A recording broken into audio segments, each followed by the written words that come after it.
The head of this woke council, Stuart Love, who's the chief executive, says he feels guilt for growing up as a white child during the apartheid in South Africa. Also, why should the other way feel around guilty about something over which he had no control? See, he was a child. I absolutely abhor that excuse. Human being, if I see injustice done, I feel compelled to speak up on the rudimentary level of a human being. Doesn't mean you should feel guilty about it. I do feel guilty if I'm walking in this, I did it to them. Can I just stop you there and just say he is bringing something that was very bad into this country and turning it the other way round. So that's not good. Boom, right from the start, the mask drops. This wasn't a debate, it was a demolition. A white guilt-obsessed bureaucrat gets exposed. A crumbling ideology gets torched. And a woke journalist publicly humiliated. This is the clip they don't want you to see. The one where the lies of the white privilege cult get torn to shreds. On live TV. If you're tired of politically correct nonsense, hit subscribe right now, because here we say it exactly how it is. It all kicked off with a bizarre internal policy from Westminster City Council. Concept of white privilege. Test, yes, an actual checklist designed to expose how much societal advantage you've supposedly enjoyed just for being white. This nonsense was leaked to the Telegraph and instantly set social media ablaze. The man behind it, Stuart Love, chief executive of the council, who says he feels guilt for growing up white under apartheid in South Africa. That was the trigger. Cue the panel on GB News, Dr. Renee Hundak, Nana Aqua, and Judita da Silva. They didn't hold back. Renee mocked the test's ridiculous scoring system. She apparently scored high just for owning a designer handbag.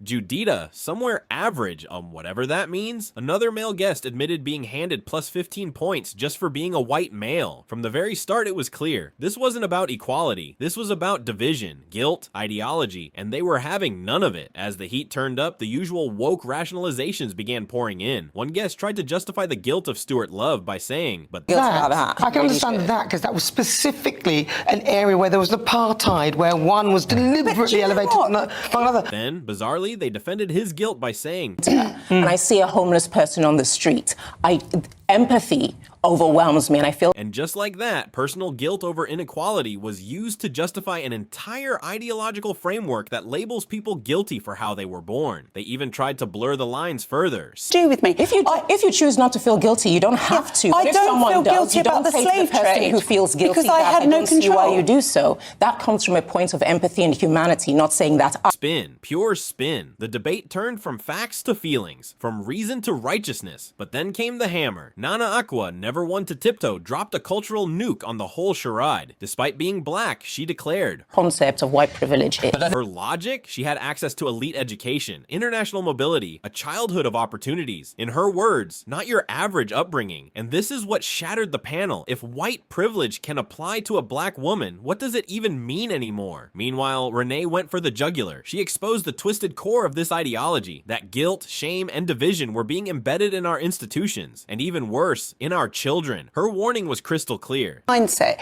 filters its way through all of these institutions into our schools, where I don't want my white child feeling guilty for her birth. That our most underprivileged and underachieving group of people in this country now are white boys who are not feeling privileged and do not have any because of an accident of... The studio fell silent because deep down, everyone knows it's true. White working class boys are the lowest performing group in the education system. But saying that, you risk being labeled a racist. Renee didn't care. She brought the receipts, the conviction, and the fury of millions of parents who are sick of this guilt-based game. Then came the final warning shot before the break. And just... There's no such thing as white privilege. We need to stop making these little phrases up, and then some people feel privileged and other people don't. And we need to treat people as equals and forget about them. Just like that, the room cracked. The woke narrative didn't just get challenged, it got obliterated. Just when it felt like the debate had reached maximum heat, boom, Dr. Renee Hundak delivered the quote that will haunt the woke establishment. That our most underprivileged and underachieving group of people in this country now are white boys who are not feeling privileged and do not have any because of an accident of... Read that again. She wasn't talking theory. She wasn't dealing in emotion. She was stating a fact that makes the politically correct brigade physically uncomfortable. White boys from working class backgrounds are at the bottom of the education system. They are failing in higher numbers. They have less support from institutions that are obsessed with diversity quotas and buzzwords. But instead of offering help, this ideology brands them as privileged for being born white. It's gaslighting on a national scale. jail. Even worse, the indoctrination isn't limited to checkboxes and HR workshops. It's seeping into the school system. Well, I don't want my white child feeling guilty for her birth because she had no control over it. She is a white child because she was born of two white parents. My mixed race child was born of a black parent and a white one because I don't have racism in my body. But Renee pulled no punches. That's not just a mic drop. That's a funeral bell for the white guilt narrative. And when you thought it couldn't go further, another viewer favorite, Nana Aqua, cut straight through the fog with her final word. There's no such thing as white privilege. We need to stop making these little phrases up, and then some people feel privileged and other people don't. And we need to treat people as equals and forget about that. That wasn't a statement. That was a declaration of war on the race-baiting language that has infected our politics, schools, and media.